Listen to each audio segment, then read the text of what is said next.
सबैजना वेलकम छ मेरो न्यू भ्लगमा होइन। आज चाहिँ म यसो बिहानको मर्निङमा घुम्न आएको हो, यसो डाँडापाखामा। तिमीहरूलाई पनि यसो देखाइदिउँ भनेर डाँडापाखा होइन, यसो घुम्न आएको। यसो सोचेँ कि मर्निङको एउटा भ्लग बनाइदिउँ। हेर्नुहोस् हाम्रोतिरको बिहानको नजारा कस्तो हुन्छ भनेर। उताबाट घाम आइरहेछ होइन, यहाँ त कतिखेर पुग्छ यहाँ थाहा नै छैन। किनकि म चिसाले मर्न लागिसकेँ। कालिज गयो यताबाट होइन, त्यहाँ नाग मन्दिर यताबाट रोड आउँछ हाम्रो घरतिर।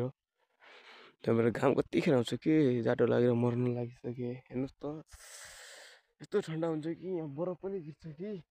अब बरफ गिर्ने टाइम पनि भइसक्यो होइन। मैले अस्ति नै फर्स्ट भिडियो हालेको थिएँ भ्लग, तर फर्स्ट भ्लगमा कसैले सपोर्टै गरिदिनु भएन कि। प्लिज सबैले सपोर्ट गरिदिनु होला भन्न चाहन्छु म होइन। तपाईँहरूले केही हुन्न, मेरो लाइक कमेन्ट सब्सक्राइब गरिदिनु होला, त्यति त हो। दुईवटा बटन दबाइदिनुहोस् प्लिज भन्न चाहन्छु। त नमस्ते, अर्को न्यू भ्लगमा मिलाउँ। Good night.